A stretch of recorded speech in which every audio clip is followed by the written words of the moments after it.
こんにちは、マンズです。マニを使ってて対面に自信が持てない、そう思ったことってありませんか？自分もかつては対面に自信がなくて、今年の初めぐらいは自信も実績も何もなかったです。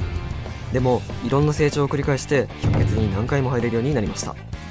今回はその成長過程になぞらえて、マニの基本、キャラコン、スライド対面術、この3点を順に解説していきます。ではマニの基本から。まずマニの基本的な動きですが、メインで対面を有利に運びつつ、サブスペの9番カニタンクで盤面維持なり打開なりいろんなことができるべきですね。しかしスライドっていう自分の体を前に置かなければならない要素を持ちながら、縄張りでは特に重いスペシャルカニタンクってのを同時に持ってます。シャープマーカーみたく遠くから空語でカバーが効くわけではないので、一つの対面、体の前詰めってのを丁寧に行う必要があります。だからこそこの武器は対面が大事なんですが、そこに自信がない場合、対面力はどう上げればいいのか。対面力っていうのはキャラコン精度×メイン連動だと思ってます。ここを丁寧にクリアしていくことで対面力は身につくはず。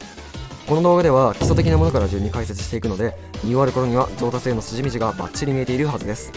ではキャラコン解説に移ります。ここで紹介する基本的なキャラコンは3つ。完成キャンセルとスニーキング、あとは味方飛びです。まずは完成キャンセルから。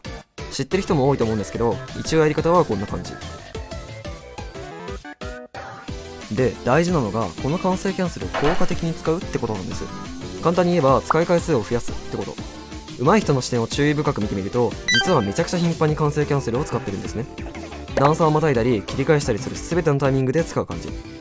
これを細かく使えるか否かで対面中や立ち回りの機敏さだったり視点の感じがガラッと変わります。なんか自分の動きってもっさりしてるんだよなって悩んでる人は、上手い人の視点から完成キャンセルの使い方ってのを真似してみるのがおすすめです。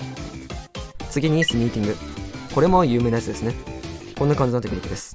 主に詰める時に使いますが、これいけんじゃねって判断できるなら、積極的にスニーキングを使って潜伏キルを狙うのがおすすめです。あと敵に詰めるっていうのに関連して、何も考えずに突っ込んじゃうタイプいると思うんですけど、これ良くないです。地形で車線を切ったり潜伏したりして安全に距離を詰めましょう。そもそもマニの強みは接近戦の強さと小回りが効く点。詰め方が分かっていないとせっかくの強みを発揮できないですから、しっかり考えて動きましょう。最後、味方飛び。先ほども言ったようにマニは体を前に入れるべきで、時として敵陣まで一人で入り込むこともあります。そういった場合のデス回避でいつでも味方飛びができるようにしておきましょう。キャラコン解説は以上です。次はスライド対面術の解説です。ここからはいよいよスライド対面の極意に踏み込みます。対面中のスライドと奇襲のスライド、2種類に分け解説していきます。では対面のスライドから。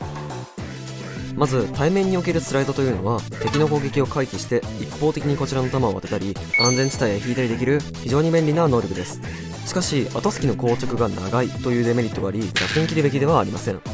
敵の位置が分かっていなかったり使ったところで効果がないスライドは、回避リソースを自分から捨て倒されに行っているようなもの。ある程度硬直というリスクを頭の隅に入れて判断していく必要があります。対面時特に意識したいのは次の2点です。順に解説しますね。ジャンプ打ちを絡める。他のシューター種のジャンプ打ちと違ってマニのジャンプ打ちはスライドに発生します。マニを持つならスライドをいっぱい使わなきゃっ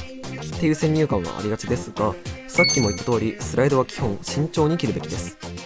適度な立ち打ちとジャンプ打ちで様子を伺いつつ、相手が隙を見せたら前スライドで刈り取る、危なければ後ろスライドで引く、そういったイメージを持って対面できると良いです。またスライド直後のジャンプ打ちも有効です。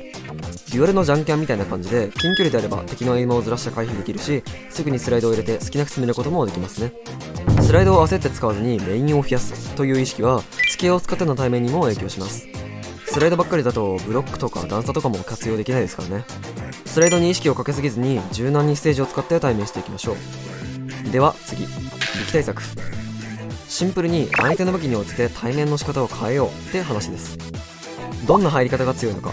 どうスライドを使うべきかというのを模索し、自分の中でやりやすい戦い方というのを持っておきましょう。今回は苦手意識がある人の多そうな北斎と純ワイパーの自分がやってる対面方法を紹介します。まず北斎は振りの範囲が横に広いので、真横にスライドしたところでそのまま避難してやられちゃいます。なので冷静に後ろスライドとかで距離を取りつつ自分の最大射程で戦うっていうのを意識すれば勝率はぐっと上がると思いますね。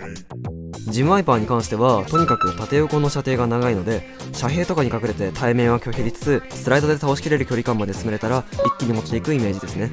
爆速で接近するか対面自体を拒否るかのどっちかにしています。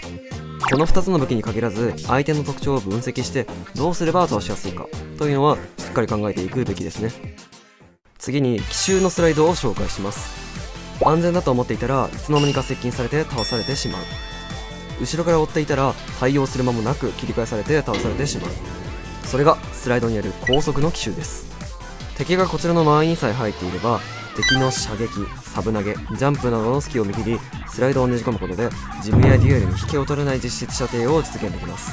今回はキャラコンとスライドでの詰めおよびフェイントによる切り返しの2点を実例を交えながら解説します。キャラコンとスライドでの詰め、マテガイ中央の敵高付近でラピと見合っているシーンです。ラピは基本的にメイン射撃の隙が大きいので、少し体を見せて射撃を誘ってから異界動とスライドで倒すという流れです。相手視点はこんな感じ。地形をうまく使いつつキャラコンとスライドで相手を絡め取ってます。ゴンゾイ中央端のジムワイパーへの詰め、イカロールで段差に乗りつつうまいことスライドで詰めています。マニュ目線、自分より射程が長い武器に一番されたくないのは相手の最大射程ぐらいの距離感を維持されること。タイミングを見計らって懐へ飛び込み、こちらの強みを押し付けましょう。またステージの地形とスライドをうまく絡めることで思わぬところからの奇襲ができたり、対面の選択肢を増やせるポイントがいくつかあります。これは強いぞってやつを3つ紹介しますね。ゴンゾイ地区、橋上の濡れない足場から敵広場へ降りるスライド。実はこっちからも行けます。なんだかんだで通りやすい行動なので対面の卓として持っておくのが良いでしょう。スライドを入れる場所によっては落ちちゃうのでちょっと練習した方がいいかも。マテガイ放水路、ここの細く続いている壁を伝ってからスライドを打って奥まで入り込むことで奇襲を仕掛けられるルート。上手い人がよく使ってますね。なかなか警戒してないと対応が難しいので、柱の奥に油断してそうな敵がいるときは狙ってみましょう。マテガイでもう一つ、中央の自宅から2連スライドで中央周りの敵を狙います。最近は初動とかでかましてくる相手も増えましたね。場面を問わず刺されやすい行動なので、使う側も使われる側も警戒が必要です。ざっとこんな感じです。あんまり知られてないけど結構強いやつなんで、ガンガン使ってみてください。ここで紹介したもの以外にも自分でステージの散歩をするなりしていろいろ開拓していくことが大事だと思いますね。では最後、フェイントによる切り返し。どの武器でもフェイントってのは強い行動ですが、何の場合スライドっていう要素があるので、一方に行ったと見せかけてスライドで切り返すってのはどんどん狙ってみたい行動です。コツとしてはあらかじめ自分の視点を敵方向に向けておくこと。視界で敵の位置を把握しておけば無理に振り抜くことなく楽に倒せます。実例はこんな感じですね。壁に登ると見せかけてスライドで詰める。さっき言ったスライド後のジャンプ打ちも使ってますね。